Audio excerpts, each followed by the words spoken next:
exatamente. Um mês. Não tinha negócio de Santos Dumont, Irmãos Wright, tinha nada disso. 1, 2, 3, PSG, é freguês.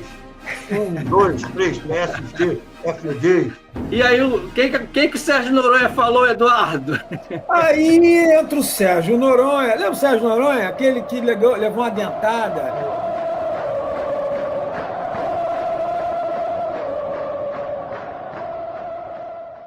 E aí, galera? Botafogo História de volta ontem, hoje, para sempre. Rapaziada, tem um tal de Mundial chegando. A gente resolveu fazer um especialzinho hoje.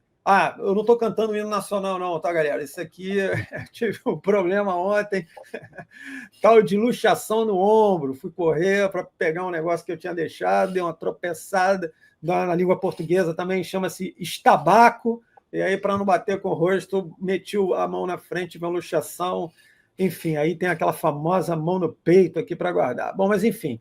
Galera, a gente vai fazer hoje um especial lembrando conquistas importantes, não necessariamente conquistas de títulos, mas relação com torneios mundiais, né, com ineditismos. Então, eu e os meus dois colegas, o Marcelão, o Roberto Narral, lembrando que eu sou o Eduardo Santos, está escrito ali, né? Enfim, nós vamos citar momentos do passado bastante positivos para o Botafogo, coisas bem antigas que são bem interessantes, eu acho que vocês vão curtir, né? Cada um de nós vai pegar um período numa referência com viagens, com conquistas internacionais, e eu acho que isso vai ser bem legal, já que a gente tem um Mundial aí inédito para disputar. Bom, como a gente sempre faz, a gente tem um trabalho cronológico, e eu sou um cara que eu gosto muito das coisas muito antigas. Eu acho que de nós três aqui, eu acho que o que curte as paradas mais antigas, acho que sou eu, né? Mas eu me amarro mesmo, gosto muito. As coisas mais recentes, eu não, para ser muito sincero, assim, anos 90, 2000, já não são muito a minha praia. Mas, enfim, então vamos começar para o ano de 1936. Cara, o que tem em 1936 de importante? O que tem de importante foi a primeira viagem internacional que o Botafogo faz. E não só é importante isso para a história do clube. O Botafogo faz uma visita ao México e aos Estados Unidos, onde o Botafogo vai disputar o Mundial. Essa primeira viagem ela envolvia México e Estados Unidos. E curioso, isso foi um trabalho do meu amigo, meu brother, Roberto Narral. Ele fez um levantamento. O Botafogo é o segundo clube dos chamados mais importantes da história a visitar os Estados Unidos. O primeiro foi o Real Madrid. O segundo clube aqui do Rio de Janeiro é um que fica ali na... Tem um clube ali que fica ali, né? Mais ali perto do... Ali, por ali. Então, esse clube só foi muitos anos depois. Então, o Botafogo foi o primeiro clube brasileiro a visitar os Estados Unidos. E essa viagem é muito legal que eu quero comentar com vocês aqui. O Botafogo foi fazer algumas partidas, eu tive que anotar em função do meu acidente de ontem. Acabou fazendo 9 jogos, sendo que desses 9 jogos, um acabou sendo nos Estados Unidos, né? O curioso, o desempenho foi bem legal, gente. O Botafogo perdeu... Opa, tocou um negócio aí. Houve uma chamada no além. Desses 9 jogos, o Botafogo ganhou 6, empatou 1 e perdeu 2. Agora, o curioso é o seguinte, para começar, os jogadores do Botafogo ficaram um mês num navio até chegar à Cidade do México. Então, só para a gente fazer uma referência com as viagens de hoje, né, para você ter uma ideia de como era difícil jogar futebol, né, profissionalmente. Exatamente, um mês. Não tinha negócio de Santos Dumont, Irmãos Wright, tinha nada disso. Era negócio de sacode. Imagina a quantidade de gente marejada naquele negócio. E os caras chegaram, eles saíram no dia 30 de janeiro de 1936 e chegaram à Cidade do México no dia 27 de fevereiro, cara. Aí imagina aquilo... Não, veja bem, era aquele navio, um navio maneiro, um navio importante, né? Mas um navio que balançava para lá e para cá, e para lá e para cá. Eu estou fazendo isso, na aula já está ficando até meio tonto. Mas, enfim, os caras chegaram no dia 27, gente, e no dia 1º de março já estavam jogando. Aí o Botafogo perde na estreia, dependendo da mídia hoje, já fala, olha, o psicológico, afetou o psicológico. Os caras estão com o psicológico abalado. Enfim, eles já entram para jogar e o Botafogo perde esse primeiro jogo e depois tem uma sequência muito legal. Eu queria falar, não vou me estender muito a respeito desses jogos, isso o clube de membros, a rapaziada do clube de membros, que a gente sempre esquece de falar, eu esqueço de falar, o clube de membros vai ser uma cereja do bolo do nosso canal, cara. A gente vai colocar e disponibilizar para vocês muita coisa bacana, muito material, tudo isso que a gente está falando aqui, muito mais, tudo direitinho, com recorte de jornais, com textos, depoimentos, colunas, enfim. Então, assim, eu não vou me estender muito sobre os jogos, os resultados. Falei para vocês aqui que foram 9 jogos, 6 vitórias, 1 empate e 2 derrotas nessa primeira excursão de 36. Além do mês, praticamente um mês, balançando no navio, o curioso é que alguns jogadores acabaram fazendo história após essa excursão. Em especial, eu vou citar um cara que é o goleiro, o Aimoré Moreira. O Aimoré Moreira, para quem não se liga, foi o treinador campeão mundial com a seleção brasileira em 62. O Aimoré tem uma história maneiríssima pelo Botafogo. Irmão do Zezé Moreira, já ouviu falar? Não? Então fica assistindo a gente, você vai saber muito sobre o Zezé Moreira. O Aimoré foi para essa delegação emprestado, tá? Ele não era ainda contratado do Botafogo, o Botafogo estava com problema no gol, e o Aimoré foi, tipo assim, agregado nessa excursão. O goleiro titular era o Alberto Maravilha, porque ele gostava de fazer umas graças e tal. E esse Alberto, ele estava machucado, e o Aimoré já estreou. E aí, cara, ele deitou e rolou. O Aimoré era um goleiro baixinho, mas impressionou legal. E o Aimoré, depois dessa excursão, ele se tornou não só titular do Botafogo, mas uma referência e um dos maiores goleiros do Brasil, no fim dos anos 30, né? A seleção brasileira, jogou sul-americano, enfim. Então, o Aimoré, essa excursão foi muito importante para o Aimoré. Outro jogador que se tornou, a partir daí, ele foi se tornando um ídolo no Botafogo, foi o Patesco. O Patesco, que no ano anterior tinha chegado, né? Ele tinha vindo, na real, para disputar a Copa do Mundo pela CBD, né? E aí o Botafogo acabou contratando o Patesco. Ele tinha vindo do Nacional, do Uruguai. O Patesco já era uma realidade e tal, mas, poxa, as pessoas não tinham visto muito o Patesco. O Patesco é outro que arrebenta. Ele volta num outro patamar, como diria um filósofo contemporâneo, né? Que também joga futebol, negócio de cabelo frito, mas o Patesco volta como ídolo mesmo, ele é recebido como ídolo. E aos pouquinhos ele ganha o apelido de Flecha Rúvia, porque ele era louro, né? A gente sempre fala, eu falo muito do Patesco, porque eu acho a história dele é muito legal. Um outro jogador emblemático foi o Nariz. O Nariz, que eu já falei sobre ele. Por que é emblemático? Além do Nariz estava chegando no Botafogo, estava se firmando no Botafogo, e Nariz era médico. Então, o Nariz, nessa delegação, ele foi como jogador e também aproveitava e exercia as funções de médico. E o quarto cara que eu quero citar, aliás, eu vou citar mais um também, é o Carvalho Leite, né? O Carvalho Leite é um ícone da história do Botafogo, um artilheiro espetacular. Esses quatro caras, dos maiores, uma lenda, né, Marcelo? Uma lenda, né? Eu acho que Marcelo teve a oportunidade de falar entrevistar o Carvalho Leite, eu tive também esse privilégio, e eu vou abrir uma janelinha aqui para dizer o seguinte: eu nunca aconteceu isso comigo, eu fiquei arrepiado quando eu estava conversando com o Carvalho Leite. Eu conversei com ele lá no Mourisco, já bem velhinho, cara. Pô, eu ficava olhando para ele e falei, cara, isso aqui é uma lenda, cara. Isso aqui é uma lenda, não futebol Botafogo, não, futebol brasileiro. O cara é uma lenda. Mas, enfim. E o Carvalho Leite, que também era médico, né? Ele arrebenta também, ele faz, só para vocês terem uma ideia, vou pegar minha cola aqui, porque ontem eu fiquei debilitado. Ele faz 8 gols nessa excursão, nessa excursão. E outro cara também que a gente não pode deixar de falar é o Leônidas da Silva, né? O Leônidas ele tinha sido contratado em 35 pelo Botafogo. Eu falo isso no vídeo anterior, que é um dos maiores ataques da história do Botafogo, né? Álvaro, Leônidas, Carvalho Leite, Russinho e Patesco. É basicamente esse ataque que foi tetracampeão em 35, é o que vai para a excursão, entende? E os caras arrebentam, eles voam baixo mesmo. Leônidas arrebenta, mas na volta o Leônidas teve alguns problemas aqui, inclusive reza uma lenda aqui com problemas internos no clube, e ele acaba sendo negociado. E o outro foi o Russinho, que era um ídolo do Vasco. Quer dizer, eu acabei praticamente falando do ataque todo. O Russinho também vai muito bem. Bom, essa excursão ela é muito bem sucedida. Houve uma verdadeira comoção, né? Porque quando não era muito comum, né? Não era comum. No Rio de Janeiro, então, muito menos excursões internacionais.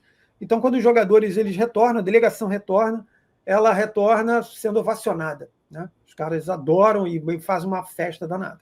Bom, muito bem. Eu vou agora abrir uma janela e vou lá para 1941, que eu vou falar muito rápido por que de 1941. Porque é a segunda vez que o Botafogo vai ao México e, por tabela, para os Estados Unidos. E ele faz também uma excursão longa, de quase um mês. Ele joga mais 7 jogos, ganha 4, empata 2 e perde um joguinho. No total dessas 2 excursões que o Botafogo faz ao México e aos Estados Unidos, foram 16 jogos, 10 vitórias, 3 empates e 3 derrotas. Um espaço curto de jogos. E lembrando, uma viagem de um mês sacudindo num navio. Beleza? Eu vou fechar essa minha lembrança sobre essas 2 excursões com 2 observações que eu considero bem relevantes. A primeira é o seguinte: já naquela época, lá atrás, a necessidade de você ganhar dinheiro. Claro, o clube precisava ganhar dinheiro. Não havia o profissionalismo de hoje. E nessas 2 excursões, que acabaram demandando um desgaste imenso dos jogadores, isso acabou comprometendo ambas as temporadas. Tanto 36 quanto 41, o Botafogo foi muito mal no campeonato carioca. Inclusive, alguns jogadores acabaram tendo alguns problemas físicos depois. As pessoas não falavam muito sobre isso. Tá? Mas as 2 excursões foram muito bem sucedidas, históricas para a trajetória do Botafogo, acabaram custando, vamos dizer, as temporadas de 36 aqui no Rio e 41. E o segundo ponto que eu quero abordar rápido, para encerrar, é que 4 jogadores participaram dessas 2 excursões. 4 jogadores. O Aimoré, que eu citei, o Nariz, o Carvalho Leite e o Patesco. Um detalhe, o Carvalho Leite já estava encerrando carreira, ele estava preparando o terreno para o menininho Heleninho, que estava chegando, inclusive Heleno vai para essa excursão também. E só para você ter uma ideia do tamanho desse cara, chamado Carvalho Leite, Maravilha da Serra, esse sujeito, nas 2 excursões, ele faz 19 gols. Então, é extraordinário o desempenho do Carvalho Leite, não só nas excursões, mas na história do Botafogo. Então, galera, essas 2 primeiras excursões que o Botafogo faz tem um caráter de pioneirismo, como muita coisa no Botafogo. O Botafogo é pioneiro em uma série de coisas. Acabei de lembrar o Nariz, que é médico, foi médico. Ele é responsável pelo primeiro departamento médico de um clube de futebol. O Botafogo foi responsável pelo primeiro departamento médico, que é o nome Álvaro Lopes Cansado, que era o nome do departamento que foi criado, que é o nome do nosso bravo Nariz. Essa é a minha historinha de hoje, as 2 excursões de 36 e 41, excursões históricas, vitoriosas, e que abriram as portas, não só do futebol do Botafogo para o exterior, mas do futebol do Rio de Janeiro. Eu agora vou passar, vamos dar um salto agora na história e vamos arremessar essa bola para 1959. Marcelão, vai aí, garoto! Como a gente vai enfrentar o PSG e o Atlético de Madrid no Mundial, eu queria falar sobre jogos contra esses 2 adversários que vêm aí. O primeiro, o Atlético de Madrid, é uma coisa equilibrada. Tem uma vitória de cada um e um empate. Eu vou falar naturalmente sobre a vitória. Eu gosto quando o Botafogo ganha. Então, isso foi em 24 de junho de 1959. Nós ganhamos do Atlético de Madrid de 6-4. Pelada? Não sei, né? Porque vocês vão ver pelos tempos de gol como é que é. O Botafogo jogou com o Hernani, depois Adalberto. O Manga estava chegando ainda, né? Então, o Hernani, depois Adalberto, Kaká, Tomé, depois Cetalho, grande Nilton Santos, jogando já de zagueiro, um pouquinho, com o Chicão na lateral esquerda, o Ronald, depois Tião, Macalé e Didi no meio de campo, Garrincha, Quarentinha, Rossi, Zagallo, depois entrou o Neivaldo, o técnico era o Saldanha. O Atlético de Madrid tinha o Vavá, que foi para a Copa de 58, 62, e o Puskás, que foi emprestado pelo Real Madrid, o grande jogador húngaro da Copa de 54, um cara espetacular, um cracaço de bola, e foi emprestado pelo Real Madrid. O jogo começou, aí o Didi, com 19 minutos de jogo, mete uma folha seca. Para quem não sabe, folha seca era um chute do Didi, em cobrança de falta, geralmente, que a bola subia, parecia que ia embora e de repente caía, né? Lembrava o movimento de uma folha seca no vento. E ele abre para cá com 1-0 aos 19 minutos. O Zagallo, 4 minutos depois, pimba, 2-0, 23 do primeiro tempo. Aí vem o chato do Vavá, 2 minutos depois, e diminui aos 25. 2-1 para a gente. Bom, continuou elétrico o jogo, né? Elétrico. O centroavante deles, o tal de Rolaus, acho que é assim que se fala, Rolaus, aos 30 do primeiro tempo, empatou. Mas não comemoraram muito, não, que 1 minuto depois o Rossi fez 3-2 para o Botafogo. Bom, e aí teve outro gol do Rossi, já no finalzinho do primeiro tempo, aos 43, e terminou o primeiro tempo 4-2 Botafogo. Um gol de Didi, de falta, Zagallo e 2 do Rossi. Voltamos para o segundo tempo, o tal do Puskás, aquele inferno, diminuiu para 4-3, desculpa, aos 3 minutos do segundo tempo. Mas o Quarentinha não deixou isso chegar. 2 minutos depois, aos 5, pimba, uma piaba do Quarentinha, 5 minutos do segundo tempo, Botafogo 5-3. Mas o Puskás era chato, 2 minutos depois, aos 7 do segundo tempo, o Puskás vai e diminui. 5-4 Botafogo. Aí parou um pouquinho essa coisa elétrica do jogo, joga daqui, joga dali, um jogo equilibrado depois, né? Mas o Botafogo vencendo. E o Didi, aos 35 do segundo tempo, faz o gol da vitória. Agora, o nosso outro adversário, eu queria falar especialmente dele, porque merece um brinde. E isso aqui, ó, é um licor irlandês que é preto e branco. Isso é leite. Palmeira com café. Não mistura, fica preto e branco. Tanto... Olha só, pessoal, nossos futuros patrocinadores. Não percam tempo de anunciar, porque aqui vai ter merchandising. É o Sheridan. Tirou onda, hein? Então, eu queria brindar primeiro, antes de falar do PSG.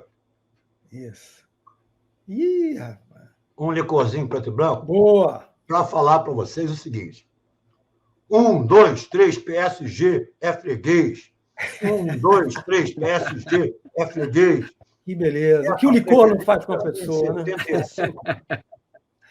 75 freguesaço. Opa! 18 de fevereiro de 75. Aí eles fomos lá jogar em Paris. Aí eles armaram um combinado PSG, Olympique de Marselha. E nós metemos 3-2. Os jornais acharam injusto o resultado, que o Botafogo deveria ter ganho por mais. O Botafogo jogou com Wendel, Miranda, Mauro Cruz, Osmar, Ademir Vicente, Carbone, Carlos Roberto e Marco Aurélio, Nilson, Fischer e Dirceu. Não vi notícias no jornal sobre substituições, mas deve ter tido, né? No combinado PSG Olympique tinha jogadores feras, tinha o Trésor. Trésor foi da seleção francesa, foi um dos maiores zagueiros da história da França. Teve em 78, por exemplo. O Paulo César Caju, que tinha sido nosso, e um congolês, que era o Diabo, chamados, eu não sei como é que se fala direitinho, mas imagino que seja Pelé. Pelé. Me aposto que Pelé, em Pelé. homenagem ao Pelé. E ele foi um jogadoraço lá, lá no PSG, em 217 jogos, fez 97 gols, né? E começou fazendo 1-0 para eles, com 15 do primeiro tempo. Mas aí o Fischer, Lobo Fischer, Rodolfo Fischer, grande ídolo do Botafogo, logo depois empatou o jogo. Aí, aos 25 do primeiro tempo, o Carbone falou aí, prau, 2-1. O Fischer ficou com ciúme, porque o Carbone tinha feito gol e ele só tinha feito um, foi lá e fez o terceiro. 3-1 aos 35 do primeiro tempo. Aí, depois do segundo tempo, o Pelé diminuiu de novo, 20 minutos do segundo tempo, mas, segundo os jornais, com o Botafogo mandando no jogo, né?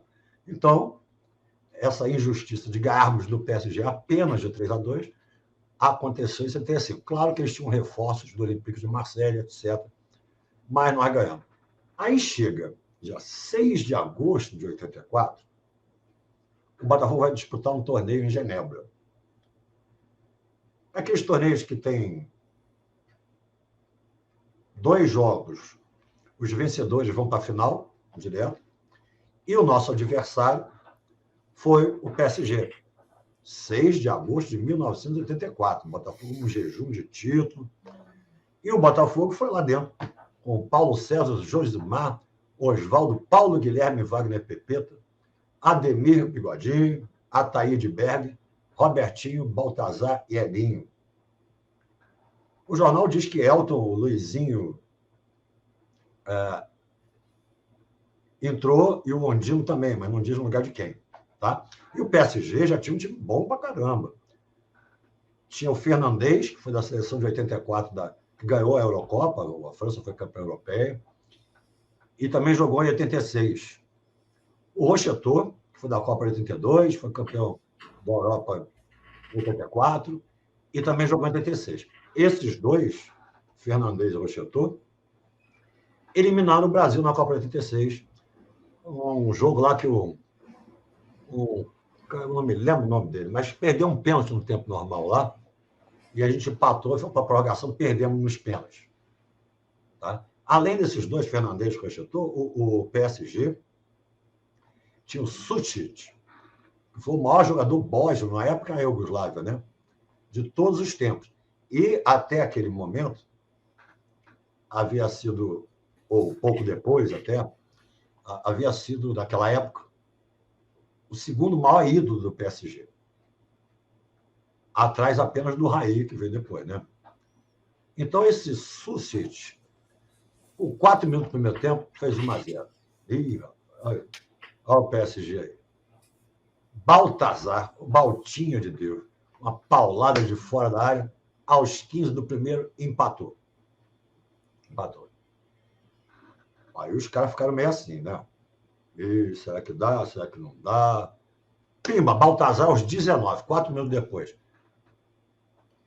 E aos 30 ainda do primeiro, o Elinho driblou todo mundo, driblou o goleiro, meteu a bola lá dentro. 3-1 Botafogo, ainda no primeiro tempo. E o PSG, na roda, teve que se conformar com um placar, ele deve ter ficado satisfeito, de apenas 3-1. Eu já tenho o sentimento que no próximo ele vai se fazer mais justiça ao Botafogo, e o Botafogo vai ganhar deles de uma maneira melhor, mais justa, entendeu? Porque 1, 2, 3, PSG é freguês. 1, 2, 3, PSG é freguês. E vamos, Botafogo, vamos ganhar esse negócio. Marral, você, com outras grandes vitórias do Botafogo, aliás, Botafogo e PSG, é o campeão europeu contra o campeão da América do Sul, né? Deveria ser, por outros padrões adotados antigamente, em amistosos, deveria ser a final do Campeonato Mundial, né? Mas não vai. A gente vai passar primeiro pelo PSG, depois tem que ganhar de outros para ser campeão do mundo. Narral, agora é contigo. Fala, pessoal, tudo bom? Então, eu vou falar de dois momentos do Botafogo, dois momentos vitoriosos do Botafogo. Um aconteceu em 1973 e foi com um time infanto-juvenil do Botafogo, chamado, pelos critérios de hoje, seria um sub-18. Na época chamava infanto-juvenil. E foi disputar um torneio chamado Torneio de Croar. Um torneio esse muito valorizado na época, disputado desde 1957, promovido pelo time, pelo Clube Iris, da cidade de Croar, na França, e era um torneio bem valorizado. Os principais times da Europa disputavam, né? Benfica, Milan, Barcelona, os times da França, da Alemanha, da Escócia, em resumo. Os principais times disputavam, Benfica de Portugal, e o Botafogo foi indicado pela CBF, pela então CBD, atual CBF. Houve um convite, né, a CBD, e o João Avelange, presidente da CBD, passou esse convite ao Botafogo para representar o Brasil nesse torneio de Croar, que era considerado, na época, um campeonato mundial infanto-juvenil. E aí o Botafogo aceitou. Só uma observação para ver como ele era valorizado. No ano anterior, o Fluminense havia sido convidado, ele disputou, ficou em terceiro lugar. No time do Fluminense tinha Edinho, Pogito, o Carlinhos, o goleiro Paulo Sérgio, que depois veio para o Botafogo e disputou a Copa do Mundo pelo Botafogo em 82, isso em 72. E no ano seguinte, a ida do Botafogo, em 74, o Flamengo também foi convidado, e tinha Tita, Adílio, Júlio César, Uri Geller, né? E ficou em quinto lugar, né? Só para ver a importância do torneio. Tá bom para eles. Tá bom. Ficaram numa boa colocação. E então o que acontece? O Botafogo foi, né? Ele recebeu o convite no início de maio e ele aceitou. E o interessante é que aconteceram dois coletivos antes da viagem, obviamente, contra o time principal do Botafogo. Tanto no dia 1º de junho quanto no dia 5 de junho, o time da chamada Escolinha do Botafogo, Infanto Juvenil, né, comandado pelo Neca, né, disputou o coletivo contra o time principal do Botafogo. E assim ele embarcou dia 6/6, embarcou e disputou as partidas. Eu vou ler aqui também, vou pegar uma cola. No dia 9 de junho, ele venceu o Nancy, da França, por 1-0, gol do Antônio Carlos. No dia 10, pela manhã, ele empatou em 1-1 com o Schalke 04, da então Alemanha Ocidental, né, hoje Alemanha, gol de Tiquinho. E no desempate, nos pênaltis, o Botafogo venceu por 3-1. Eram 4 grupos de 3, e o vencedor de cada grupo iria para a semifinal, para disputar do 1º ao 4º. Né? Os segundos colocados disputavam do 5º ao 8º, e os terceiros colocados do 9º ao 12º. Né? Um formato que acontecia muito em Olimpíada antigamente, em basquete, em vôlei. E aí o que acontece? O Botafogo ficou em primeiro no grupo, do grupo A, pegou o primeiro do grupo B, que foi exatamente o Milan, da Itália. E o jogo foi 0-0, e no critério de desempate, nos escanteios, o Botafogo venceu por 3-0. É interessante dizer que a semifinal também foi no dia 10. No mesmo dia que jogou o Schalke 04 pela manhã, jogou à tarde a semifinal contra o Milan, no dia 10 à tarde. E aí veio a final no dia 11. O Botafogo ganhou de 2-0 do Dinamo de Kiev. No tempo regulamentar, 30 minutos foi 0-0, teve prorrogação. E aí o Tiquinho, né? O Tiquinho não de agora, outro Tiquinho, né? Que eu até fiz um cardzinho especial dele aqui, ó. Não saiu no Futebol Card em 78, mas fiz um artesanal dele aqui em homenagem. Tiquinho fez os 2 gols do Botafogo. E interessante que o Brasil estava jogando na Itália, a seleção brasileira, né? O João Avelange estava em Roma e ele assistiu o Brasil jogar contra a Itália e ele foi assistir a partida final no dia 11 contra o Dinamo de Kiev da então União Soviética, né? E ele depois, no vestiário, deu os parabéns aos jogadores do Botafogo e no jantar de premiação ele discursou em francês, um francês fluente, segundo o jogador Luizinho Rangel, estava no depoimento dele. Ele discursou num francês fluente e entregou a taça de campeão ao Botafogo e de melhor time da competição também ao Botafogo. O Botafogo ganhou as 2 taças e essas taças se encontram lá em General Severiano. Bom, só para reforçar, vou citar aqui alguns jogadores dessa campanha. Zé Carlos, goleiro, que se destacou, goleiraço, destacou no clube, né? Ney Barros, Carlinhos, Bruno Ferretti, né? Uma família bem conhecida, e Dodô. Depois, meio de campo, Luizinho Rangel e Mendonça. Ataque, Léo, Serginho, Antônio Carlos e Tiquinho, esse que eu falei, que mostrei esse card aqui, artesanal. E os outros jogadores que foram: goleiro Júnior, Robson, lateral, Mário, zagueiro central, e pontas de lança Letinho e Severino. Esses não tiveram destaque depois no Botafogo, mas desse time principal, vários com destaque, vários participaram da campanha histórica de 52 jogos invictos, né?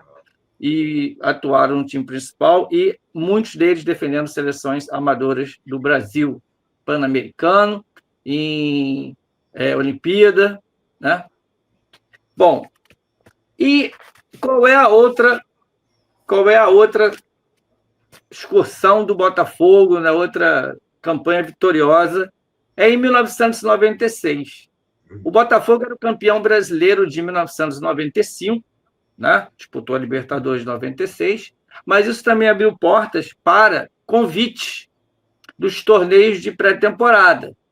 E o Botafogo foi convidado, né, a jogar no Japão, inaugurando, inclusive, né, aquela que o Eduardo falou, né, o pioneirismo do Botafogo. O Botafogo inaugurou o estádio em Osaka, estádio de Copa do Mundo, né, da Copa de 2002. O Botafogo inaugurou em 96, recebeu o convite, e aí ele disputou a Nippon Ham Cup.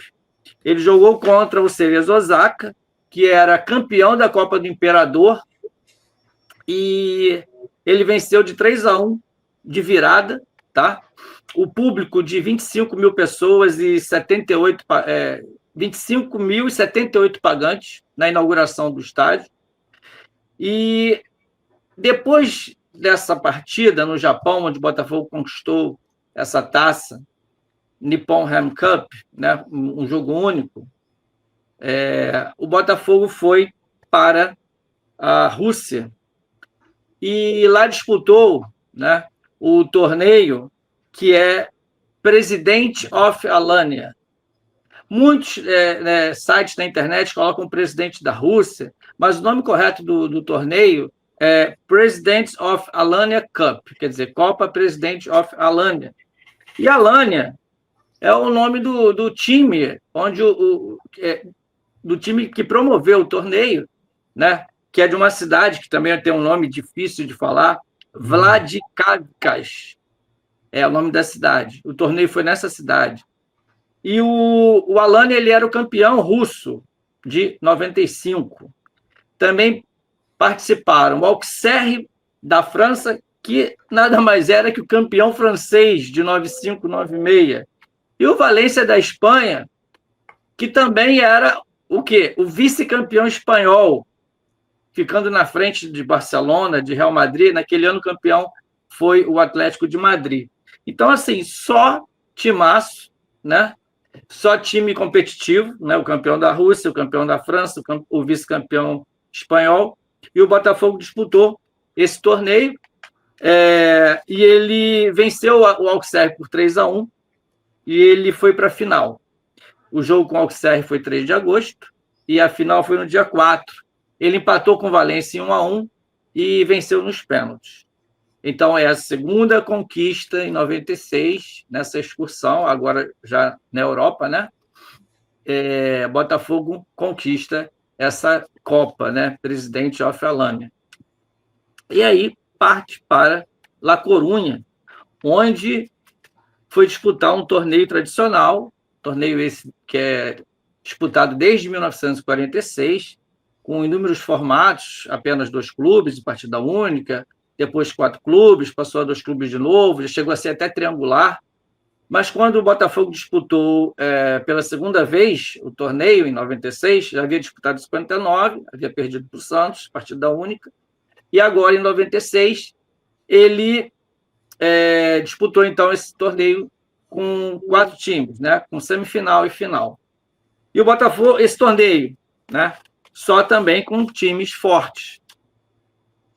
O tricampeão holandês e campeão da Champions, né, campeão da Champions, campeão europeu de 95, que é o Ajax da Holanda. O campeão europeu de 96, Juventus, tinha acabado de ser campeão, Juventus. E o La Coruña, que era o campeão da Copa do Rei, né? A Copa do Rei equivale à Copa do Brasil daqui. Então, só times competitivos, né? Bom, no primeiro dia de partida, todos os jogos no estádio Riazor, né? E no primeiro dia, no dia 8/8, a Juventus dá uma goleada assim absurda no Ajax, de 6-0. Juventus com Del Piero, Torricelli, Di Livio, Vieri, Amoruzzo e Zidane. Zidane, ele jogou só essa semifinal, ele não enfrentou o Botafogo na final, mas assim, time forte, muito forte. Muito né? forte. Muito forte. E o time do Ajax também não era bobo, era um time muito forte, né? Mas eles tomaram de 6-0 e no jogo de fundo o Botafogo venceu o La Coruña de 2-1, gols de Bentinho e Túlio. E aí fomos para a final. A final aconteceu no dia 10, 2 dias depois. Teve a disputa do terceiro lugar na preliminar. La Coruña venceu o Ajax por 2-0. E aí veio a partida de fundo, Botafogo e Juventus. Bom, alguns dizem, né? É um período muito difícil de pesquisar, então é mais fácil até você pesquisar falando com ex-jogadores, quem viveu ali, do que buscar em jornais, porque é um período que estava acontecendo nas Olimpíadas de 96. Mas dizem que houve um impasse, já até antes do jogo, que a Juventus queria 5 substituições, e o Botafogo não aceitou, só 3. Até porque o Botafogo no banco estava com 4 jogadores, apenas, né? Só 4 jogadores no banco. Então, não seria interessante para o Botafogo, mas ele não aceitou, então, esse acordo de passar de 3 para 5.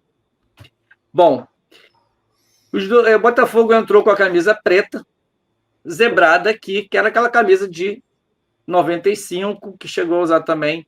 a camisa de 96, desculpa. De 96, que chegou também a usar no iníciozinho de 97, mas é aquela camisa preta zebrada da finta.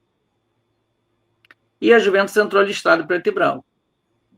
E aí teve um impasse em relação ao uniforme, porque também são várias fontes, uns dizem uma coisa, outros dizem outra, né? Já chegaram a dizer que o Botafogo não levou uniforme reserva, pois se nós vamos mostrar, nós vamos colocar aí foto. Botafogo entrou com a camisa preta, né? Nosso uniforme 2, reserva. Mas se você pesquisar na internet, até você vai encontrar fontes dizendo que o Botafogo não levou uniforme reserva, o que é uma mentira, né? O Botafogo, ele entrou, a gente vai colocar a foto aí na tela, né? O time aí no meio-campo, em pé, posado aí, com a camisa preta. Só que houve um impasse e a Juventus não aceitou que o Botafogo jogasse de preto, porque poderia confundir, e o goleiro da Juventus também estava todo de preto, e ficou aquele impasse, então se resolveu, né, o Botafogo jogar com a camisa do La Coruña. E aí, quando o Botafogo, né, apareceu com a camisa do La Coruña, a torcida que estava lá e assistiu a preliminar foi a loucura. E ficou o tempo todo torcendo o Botafogo. O Botafogo ganhou a torcida toda para si ali, né? E foi um jogo muito louco, um jogo muito doido, né? Um jogo para pessimista. Porque o pessimista fala assim, agora não dá mais, agora já era. É jogo para pessimista, né? Porque a Juventus fez 1-0 no primeiro tempo. Vieri, beleza. Segundo tempo, começou 5 minutos, Túlio de cabeça. Vieri também tinha feito de cabeça. Túlio de cabeça aos 5 do segundo tempo empatou. Beleza, 1-1. Aí, Amoruso, aos 30, faz 2-1. Mas logo na sequência, França, que deu um chute forte da entrada da meia-lua ali, bem na entrada da meia-lua, ele dá um chute, assim, uma porrada, um chutaço, e empata, né? E aí o jogo termina 2-2. Beleza, 2-2, vai para a prorrogação. E vai acontecer também uma coisa engraçada, né? Prorrogação, logo aos 3 minutos, Amoruso faz o gol. E aí, quem que o Sérgio Noronha falou, Eduardo? Aí entra o Sérgio Noronha. Lembra o Sérgio Noronha? Aquele que levou uma dentada no Botafogo e Atlético, né? Da Comebol. Então, o Sérgio Noronha, foi até curioso. Narrou, meu brother narrou, botou rolando para mim. Porra, a gente não. As informações eram muito truncadas. E o Sérgio Noronha simplesmente achou que era Golden Goal. Então, quando sai o gol da Amoruso, ele já está se despedindo. Botafogo, foi valente, não sei o quê. E quando a imagem volta, isso tem no YouTube, fácil, volta a imagem do Wagner retornando para o gol e ajeitando a luva. Eu estava tenso a pampa, falei, porra, peraí, cara, se é Golden Goal, o que o maluco está ajeitando a luva? Ele tem que estar tirando a luva, né? E o Sérgio Noronha, realmente, Botafogo. E nisso, quando eu mostro, volta a imagem, o jogo está rolando. Esse é o amigo do Marcelão, Sérgio Noronha. Da dentada. E aí o jogo continua, não tinha Golden Goal nenhum, né? E para os mais novos, que é o Golden Goal, né? Seria o gol de ouro. Seria uma época que a FIFA tentou fazer isso, na prorrogação, saindo um gol, terminava ali, né? E aí não teve Golden Goal, não. E não estava no regulamento. O jogo continuou e o Botafogo, ele empata, né? O Souza, ele cobra uma falta ao rebote do goleiro e o zagueiro lá se enrola e Ferrara faz contra, né? Nessa altura, a Juventus já estava com 2 jogadores expulsos e o Botafogo 1. Ainda no tempo normal, o regulamentar, o Torricelli e o Otacílio foram expulsos, e na prorrogação, aos 10 do primeiro tempo, o Pablo Monteiro, zagueiro da Juventus, Uruguai, foi expulso. Então, o zagueiro lá, o Ferrara, se enrolou 1-1 na prorrogação, né? Agregado tudo 3-3. Aí tá. Só que aos 10 do segundo tempo da prorrogação, faltando 5 minutos para acabar, o Amoruso de novo, né, uma bola rapidíssima, consegue fazer um gol, né, dar um chute meio que encobre assim, né, e faz o gol, que é o 4º gol, 4-3. E aí é isso que eu estou falando, né? Para os pessimistas, pô, agora já era. Mas não já era para o Botafogo, nunca já era, não tem isso. E aí, aos 14 minutos, o Túlio é derrubado, né? na área, pênalti, ele cobra e empata 4-4. E aí termina a prorrogação, vai para os pênaltis. Nos pênaltis, o Botafogo começa cobrando. Jefferson cobra, perde. E o Amoroso, que tinha feito 3 gols, na sequência, bate. O Wagner consegue tocar na bola, consegue defender. O Wilson Goiano bate, gol. O Botafogo está 1-0. De Lívio bate, Wagner defende de novo. O Gotardo bate, gol. 2-0, Botafogo. E o Govic bate para fora. Aí vai bater Souza. Tá 2-0. Souza batendo, faz 3 e a Juventus não consegue alcançar mais. O que ele faz? Gol. E o Botafogo é campeão de um dos mais tradicionais torneios de pré-temporada da Europa, que é o torneio Teresa Herrera.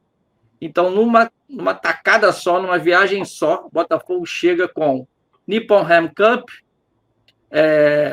Copa Presidente of Alanya e Teresa Herrera. Estão todos lá no salão do Botafogo, lá em General Severiano, na sala de troféus. E um brinde ao PSG, né? Rapaziada, a Juventus, esses campeões europeus que a gente começa a bater neles. Mas o PSG a gente se encontra aí daqui a pouquinho. Sim, galera, é o seguinte, esse foi mais um episódio. A gente vai bater um papo, vai ter uma resenha bem legal aí a respeito desses episódios internacionais. E, poxa, é claro, né? A gente conta com a sua inscrição, com o seu like, com o compartilhamento. Por quê? Essa ladainha ela é muito importante, porque é uma trajetória que depende demais distribuição da plataforma. E quanto mais inscritos, quanto mais likes, quanto mais compartilhamentos, isso mostra uma relevância para a plataforma. Já está o sininho já tocando aí. Quanto mais essa interação, para a gente é muito importante. Esse início não é fácil, a gente não tem... Esse é um canal de 3 historiadores, não tem patrocínio, então a gente faz na raça, literalmente na raça. Ontem eu me estava aqui, inclusive eu ia mandar uma mensagem para vocês hoje, falar, não sei se hoje eu vou não, vão vocês dois, mas aí eu consegui me ajeitar, até para botar a camisa é complicado, mas enfim. Então a gente conta muito com o apoio de vocês, a força de vocês. Marcelão, Narral e eu queremos agradecer demais os inscritos, sabe? A galera que já está metendo bronca, os comentários, sugestões, enfim, vai lá, calma aí, Marcelo. Você já vai no sininho, calma aí, já passo para tu. Mas quero frisar isso, gente. É muito importante o apoio de vocês. Contar a história do Botafogo não é fácil. Não é fácil. Ainda mais lá atrás, os jornais não davam um espaço tão, vamos dizer, tão relevante para algumas coisas referentes ao Botafogo. Para vocês terem uma ideia, essa excursão de 36 foi uma África para conseguir qualquer tipo de informação. O Botafogo tinha um boletim, e aí os boletins arrumavam, mas a mídia dependia demais de telex, enfim, era muito complicado. Se fosse um outro clube, que fica ali, um clube ali que fica ali perto, ali na Lagoa, eles podiam jogar em Saturno e eles iam amarrar um repórter no foguete com fita isolante e iam mandar um cara para lá, entendeu? Mas o Botafogo realmente era bem complicado. O historiador do Botafogo, pena, tá? Não é fácil. Então a gente conta com o apoio, com a força de vocês, para a gente poder meter bronca. Marcelo, agora o homem do sino. Vai lá, dá um clique no sininho, se inscreve no canal, que a gente vai avisar para vocês quando houver novidades. Bom, rapaziada, então é isso aí. Botafogo História ontem, hoje, para sempre. A gente está se despedindo por hoje. A gente volta, como eu já falei, isso é uma ameaça, com novas histórias do Botafogo, e a gente conta muito com vocês. É isso?